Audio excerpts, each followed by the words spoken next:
নানা গুণে গুণান্বিত এই পাতাটি। হয়তো রাস্তাঘাটে, পথের ধারে, জংলার পাশে অনেকেই এই গাছটি দেখেছেন। কেউ বা আবার ঔষধি গাছ হিসেবে শখ করে বাড়িতে লাগিয়ে থাকেন। পাতাটি যদি চিনে থাকেন কমেন্ট বক্সে অবশ্যই লিখে দেবেন এটি কোন পাতা। তারপরেও আমি আপনাদেরকে বলে দিচ্ছি, আমরা এটিকে আকন্দ পাতা নামে চিনে থাকি। এ পাতার অস্বাভাবিক ঔষধি গুণ রয়েছে।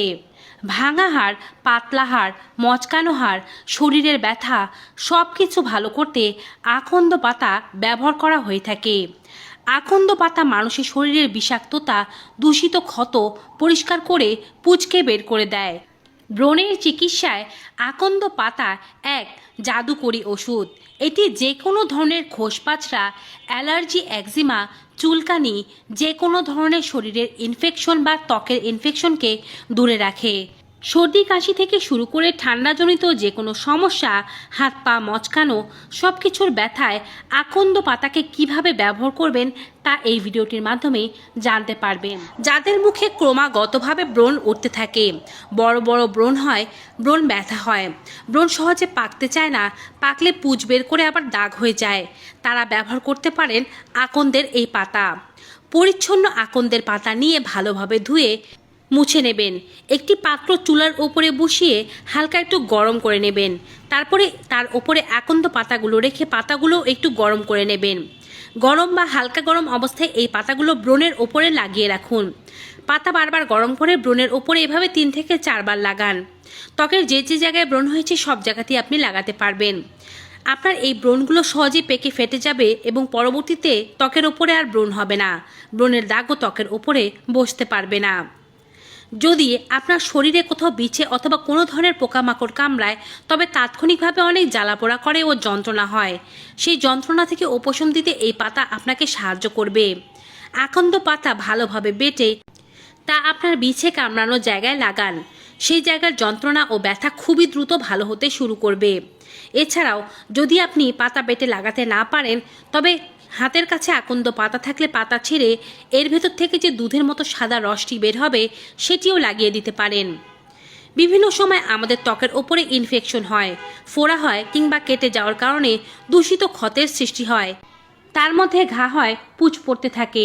এই দূষিত ক্ষত যদি খুব দ্রুত আপনি ভালো করতে চান, তবে কিছু পরিচ্ছন্ন আকন্দ পাতা ভালোভাবে ছিঁড়ে জলে সেদ্ধ করুন। সেই জলটি দিয়ে আপনার আক্রান্ত স্থানটি ধৌত করুন। এভাবে দিনে 2 বার করুন যদি ক্ষতের পরিমাণ অনেক বেশি থাকে।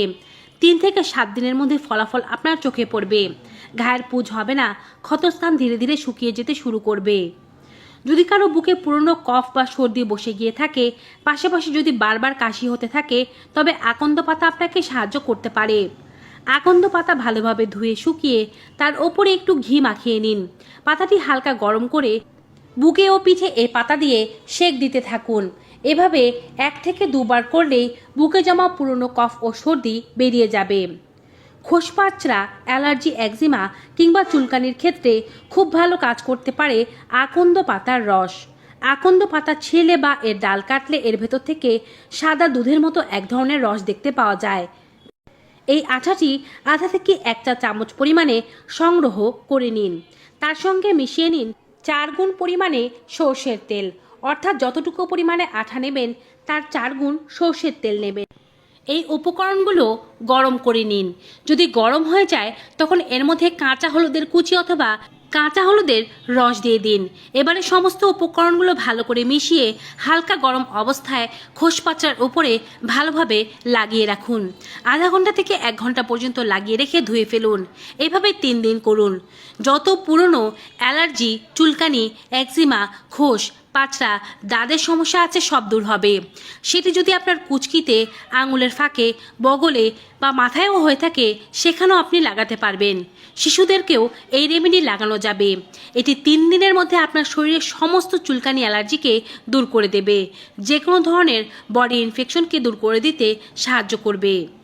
অনেকেরই হাত পা মচকে যায় বা ক্যালসিয়ামের অভাবজনিত কারণে ব্যথা হয়, হাত পা ভেঙে যায়, হাড় বাঁকা হয়ে যায়। এক্ষেত্রে আকন্দ পাতা খুবই ভালো কাজ করতে পারে। আকন্দ পাতা ভালোভাবে ধুয়ে এটিকে মুছে নিতে হবে। এর উপরে সর্ষের তেল মাখিয়ে দিতে হবে, হালকা গরম করে তারপরে ব্যথার জায়গায় পেঁচিয়ে পেঁচিয়ে লাগিয়ে রাখতে হবে। 2-3টি পাতা ভালোভাবে পেঁচিয়ে ত্বকের উপরে লাগাবেন। যদি ভালোভাবে লেগে না থাকে সেক্ষেত্রে প্রয়োজনে পাতলা কাপড়ের সাহায্যে বেঁধে রাখবেন। সারা রাত রাখলে এটি খুব দ্রুতই আপনার ব্যথাকে নিরাময় করতে সাহায্য করবে। এভাবে রাখা সম্ভব না হলেও আকন্দ পাতা দিয়ে আপনার ব্যথার জায়গায় সেক দিতে থাকলে খুবই দ্রুত ব্যথা ভালো হয়ে যেতে থাকে। গ্যাস অম্বল অ্যাসিডিটির ক্ষেত্রেও এ পাতা উপকারী। আকন্দ পাতা পুড়িয়ে নিন। পুড়িয়ে যে ছাইটি বের হবে তার মধ্যে থেকে 0.65 গ্রাম অর্থাৎ খুব অল্প পরিমাণে ছাই জলের সাথে মিশিয়ে নিন। তারপরে এটিকে খালি পেটে সেবন করুন। আকন্দ পাতায় সর্ষের তেল লাগিয়ে তা গরম করে পেটের উপরে রেখে সেক দিলে পেটের যে কোনো ব্যথা ভালো হয়ে যায়। যদি আপনার শরীরের কোথাও ফোলা থাকে সেই ফোলার মধ্যেও আপনি এভাবে লাগিয়ে উপকার পাবেন। আমাদের মধ্যে অনেকেরই অশ্বরোগ হতে দেখা যায়, পায়ুপথ দিয়ে মাংস বেরিয়ে আসতে দেখা যায়। আকন্দ পাতা পুড়িয়ে সেই ছাই সেই ফোলা জায়গায় বা অতিরিক্ত মাংসের জায়গায় লাগালে মাংস খুব দ্রুত চুপসে যায় এবং আস্তে আস্তে ভেতরের দিকে ঢুকে যায়। অনেকেই আছেন যাদের শ্বাসকষ্টের সমস্যা হয় কিংবা যাদের অ্যাজমার প্রকোপ রয়েছে, সেক্ষেত্রেও কিন্তু আকন্দ পাতা উপকারী। তবে সেক্ষেত্রে আকন্দ পাতা নয়, বলতে হবে আকন্দের শেকড় উপকারী। যদি আপনার এমনটা সমস্যা থেকে থাকে সেক্ষেত্রে আকন্দ গাছ উঠিয়ে এর ভেতর থেকে এর শেকড়টি বের করে নিন। 2 থেকে 3 ইঞ্চি পরিমাণে শেকড় কেটে নিন। ভালোভাবে ধুয়ে এর ছাল বের করে নিন।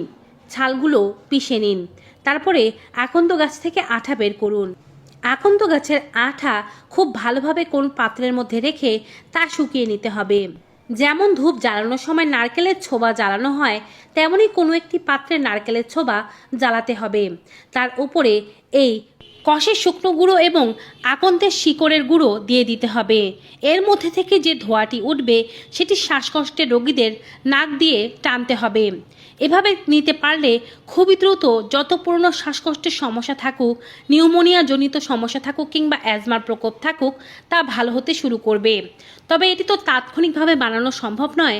যাদের শ্বাসকষ্টের সমস্যা বা নিউমোনিয়া কিংবা হাঁপানির সমস্যা রয়েছে তারা আগে থেকে এটি প্রস্তুত করে রাখবেন, যেন তাদের শ্বাসকষ্টের টান উঠলেই তারা এটিকে ব্যবহার করতে পারেন। এই হচ্ছে আকন্দের নানাবিধ উপকারিতা। ভিডিওটি ভালো লেগে থাকলে বেশি বেশি করে সকলের সাথে শেয়ার করে দেবেন, যেন সবাই এই তথ্যগুলো পেতে পারে। বিদায় নিচ্ছি। সবাই ভালো থাকুন, সুস্থ থাকুন। Good bye and take care.